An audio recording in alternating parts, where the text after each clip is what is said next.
You're listening to Puma Podcast. I can say that for the Philippines specifically, there has been no significant improvement in addressing long-standing issues of corruption. And as you know, there has been recorded human rights abuses in the country, and that affects the perception of people, perceived level of corruption in the public sector, how they're managing. I'm Bella Perez Rubio, Puma Podcast, and you're listening to Teka Teka News. The latest edition of the Corruption Perception Index shows that the Philippines continues to lag behind the rest of the world. Philippines has scored 33 out of 100 and ranking at 115th place out of a possible 180 countries. In this episode, we revisit a conversation I had with a representative from Transparency International. She explains why the Philippines has failed to make any progress in curbing corruption in recent years, and what the state of human rights in the country has to do with it. The countries with usually independent judiciaries tend to control corruption better. So for the country, I think the perception of experts might be impacted by how entrenched the corruption is across the board, across major sectors in the country.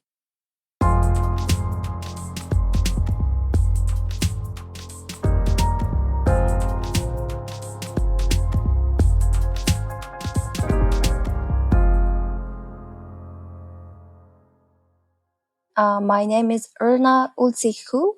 I work at Transparency International's Secretariat office in Berlin as the regional coordinator for Asia. So I cover a lot of the countries in Asia and broader Pacific region. Corruption's Perceptions Index, in short, the CPI, scores and ranks countries based on the level of corruption in the public sector and how it's perceived by experts and business executives. It's actually a composite index, a combination of 13 surveys and assessments of corruption. The index has a scale from 0 to 100. 0 meaning the country is relatively high on corruption and widespread. And when countries get closer to 100 scores, not many do, it means that those countries are managing well in terms of effectively addressing corruption. So this year, CPI really reveals yet another year that there is no meaningful progress towards curbing corruption across the globe. And for Asia Pacific region specifically, for the 5th year in a row, the average CPI score has remained at 45 out of the possible 100 scores. So you can see that in many countries in the region, really corruption is thriving, and this score indicates that the countries are failing to stop corruption. If I draw on some statistics, for example, 68% of the countries across Asia Pacific, they do have score below 50. So you can see that majority of the countries in our region are not performing well. Historically, the Philippines has been one of those countries that garner a score below 50. Could you tell us what the results were for the Philippines covering 2023?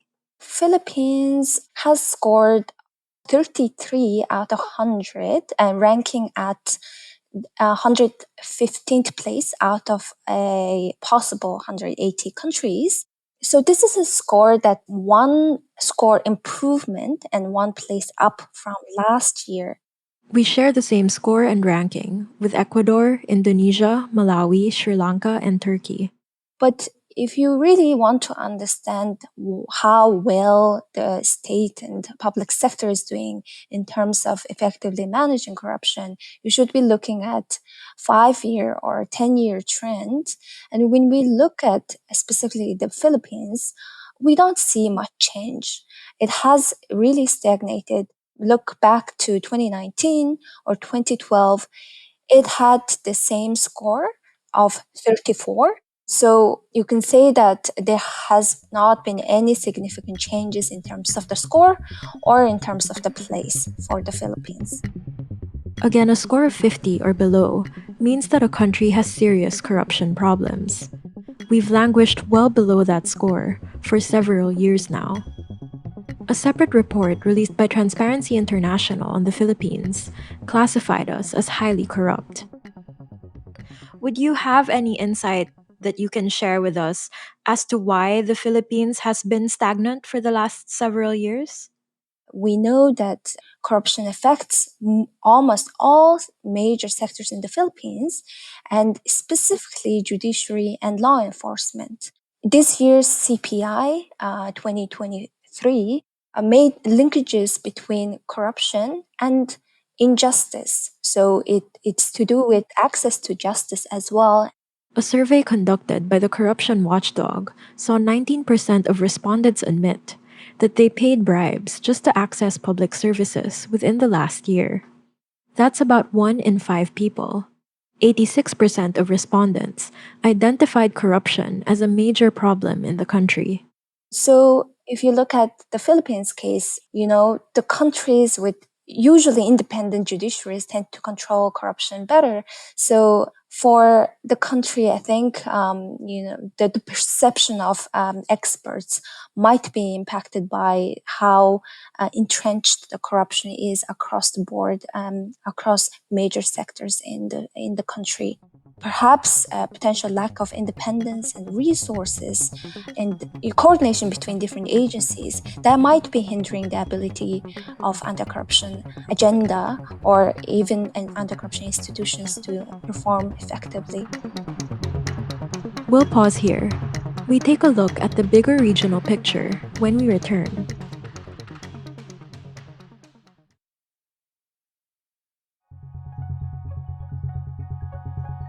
You mentioned like an average of 45 for the region. Just so that we can compare, how does that compare to other regions?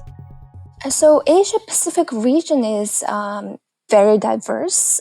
There are many countries who are top performers, such as the New Zealand, Singapore.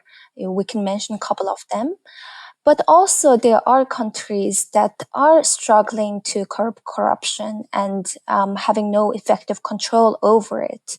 You can see that the lowest performing countries include states like North Korea, Myanmar, and Afghanistan, etc. So it's really a mix, and this affects the average score level. And if you compare Asia Pacific region to other regions, we are relatively doing okay compared to Latin America, for example, where the region score is averaging around 33, and Sub-Saharan Africa as well, around 33 to 35. The global average of CPI is actually at 43. You can say that maybe there is a hope for our region, but as I was saying, it's really a mix, and a lot of the top performing countries happen to be in our region. I've noticed throughout the course of our conversation that human rights, what people would, recognize as issues that belong under the big umbrella of human rights, seem to form a big part of this index. And I was wondering, for our listeners who might view corruption and human rights as two separate issues, if you would be able to explain how those two things are connected. I think human rights and corruption, they are interlinked, and human rights are the basis for any transparent and accountable government. And governments and public sector is there to serve the people they are elected from. And if you deny human rights, it means that you are denying their access to justice, judiciary, and access to public services they are entitled to. So corruption really plays in that, in denying the human rights to access some of the public services. this year, as I was saying, we are paying special attention to the linkages between corruption and injustice. So injustice means that people are being stolen of their rights in one way and another, and not being able to access independent judiciary system, for example, when they need. In its report, Transparency International emphasized that the only way to keep corruption in check is to make sure that punishments for the crime are actually enforced. I think what we should keep in mind is that independent and transparent judiciaries and law enforcement institutions, they are central to keeping corruption in check. We should be preventing the abuse of political power in the public sector, and bribery and other forms of corruption get in the way of us having access to ordinary people having access to their rights, right to freedom, right to freedom of speech and public services. So you can see that how it can all impact and really affect daily lives of ordinary people. And that was today's episode of Teka Teka News. Again, I'm Bella Perez Rubio. Pidoy Blanco edited this episode. Our executive producer is Jill Caro, and our senior news editor is Veronica Uwe. If you found this episode useful, share it with a friend or two. Thanks for listening.